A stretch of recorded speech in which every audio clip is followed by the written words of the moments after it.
ന്യൂട്ടന്റെ തിയറിയോടൊപ്പം Madhava Newton theory എന്നാക്കി അതിനെ രൂപാന്തരപ്പെടുത്താൻ ആധുനിക ലോകവും ഗണിതശാസ്ത്ര മേഖലയും തയ്യാറാകുമ്പോൾ കേരളത്തിലെ ഒരു കരിക്കുലത്തിലും ഇത് ഉൾപ്പെടുത്തുവാനോ ഒരു യൂണിവേഴ്സിറ്റിയിലും പാഠ്യപദ്ധതിയിൽ ഉൾപ്പെടുത്തുവാനോ തയ്യാറാകാത്തത് ഖേദകരമെന്ന് ഗോവ ഗവർണർ പി.എസ്. ശ്രീധരൻപിള്ള പറഞ്ഞു. ആഗോള ഗണിതശാസ്ത്ര രംഗത്ത് മികച്ച സംഭാവനകൾ നൽകി ഗണിത ജ്യോതിശാസ്ത്രജ്ഞൻ സംഗമഗ്രാമ മാധവൻ ജീവിച്ചിരുന്ന കലറ്റുങ്കരയിലെ ഇരിഞ്ഞാടപ്പള്ളി മനയിലും വാനനിരീക്ഷണം നടത്തിയിരുന്ന ഇരിഞ്ഞാടപ്പള്ളി ക്ഷേത്രത്തിലും സന്ദർശനം നടത്തി മാധ്യമങ്ങളോട് സംസാരിക്കുകയായിരുന്നു അദ്ദേഹം. സംഗമഗ്രാമ മാധവന്റെ ഒരു ഛായാചിത്രമോ ഒരു ബോർഡ് പോലുമോ അവിടെങ്ങും ഇല്ലാത്തതും പുതുതലമുറയ്ക്ക് കൈമാറേണ്ട ഈ വസ്തുതകൾ മറച്ചു വയ്ക്കുന്നത് മലയാളിയായി തന്നെ വേദനിപ്പിക്കുന്നതായും അദ്ദേഹം കൂട്ടിച്ചേർത്തു. മലയാളിയായി എന്നെ ഏറ്റവും വേദനിപ്പിക്കുന്നു.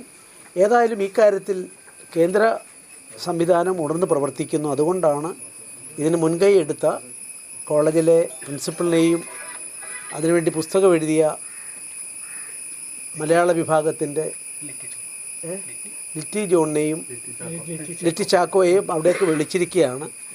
സെൻട്രൽ ഗവൺമെൻറ് എല്ലാ സഹായ സഹകരണങ്ങളും ഉണ്ടാകും. കാരണം ഇതൊരു നാടിൻ്റെ മാനബിന്ദുവാണ്.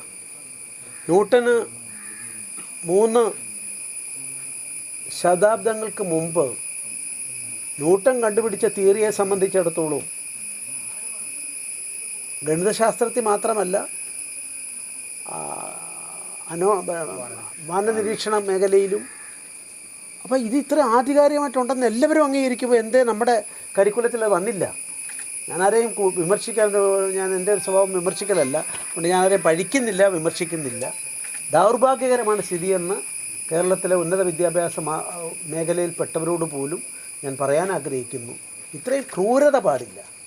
ഈ കാര്യത്തിൽ കേന്ദ്രം ഉണർന്ന് പ്രവർത്തിക്കുകയാണെന്നും ഈ വിഷയത്തിൽ പുസ്തകം എഴുതിയ ഇരിഞ്ഞാലക്കുട സെൻറ് ജോസഫ് കോളേജിലെ മലയാളം HOD ലിറ്റി ചാക്കോയെയും കോളേജ് പ്രിൻസിപ്പാളിനെയും ഡൽഹിയിലേക്ക് വിളിപ്പിച്ചിരിക്കുകയാണെന്നും സംഗമഗ്രാമ മാധവനിലൂടെ കേരളീയ ഗണിത സരണിയെക്കുറിച്ചുള്ള സമഗ്ര പഠനം നടത്താനും ഇരിഞ്ഞാലക്കുടയെ ഗണിത ടൂറിസം പൈതൃക കേന്ദ്രമാക്കി ഉയർത്താനുമുള്ള പദ്ധതികൾ ഒരുങ്ങുന്നതായും അദ്ദേഹം അറിയിച്ചു.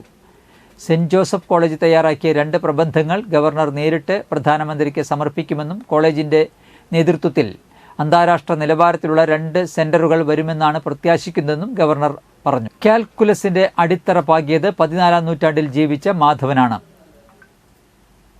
വേണ്വാരോഹം എന്ന ഗണിത ഗ്രന്ഥത്തിൽ നിന്നാണ് സംഗമ മാധവനെക്കുറിച്ച് വ്യക്തമായ സൂചനകൾ ലഭിക്കുന്നത്.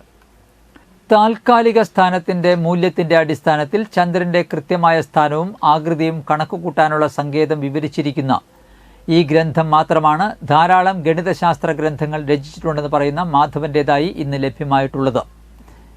ഈ ഗ്രന്ഥം ജ്യോതിശാസ്ത്രജ്ഞന്മാരുടെ കൈപ്പുസ്തകമായി കരുതപ്പെടുന്നു. തുടർന്ന് ഇരിഞ്ഞാലക്കുട സെൻറ് ജോസഫ് കോളേജിൽ സന്ദർശനം നടത്തിയ ഗോവ ഗവർണർ ഡോക്ടർ ലിറ്റി ചാക്കോയുടെ സംഗമഗ്രാമ മാധവനെക്കുറിച്ച് നടത്തുന്ന ഗവേഷണത്തിന്റെ പുരോഗതി വിലയിരുത്തി.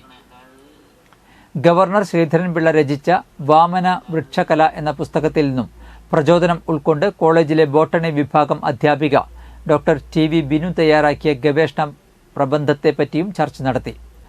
ജപ്പാൻകാരുടെ ബോൺസായി എന്ന സങ്കല്പത്തിന് മുൻപ് തന്നെ ഇന്ത്യയിൽ പ്രചാരത്തിലുണ്ടായിരുന്ന വാമന വൃക്ഷകലയെപ്പറ്റി പുതുലോകത്തിന് പരിചയപ്പെടുത്താൻ കൂടുതൽ ഗവേഷണം നടത്തുന്നതിനും മറ്റുമായി ഗവർണർ അധ്യാപികയ്ക്ക് പ്രാരംഭഘട്ടമായി 1 ലക്ഷം രൂപ പാരിതോഷികം ചടങ്ങിൽ വെച്ച് പ്രഖ്യാപിച്ചു.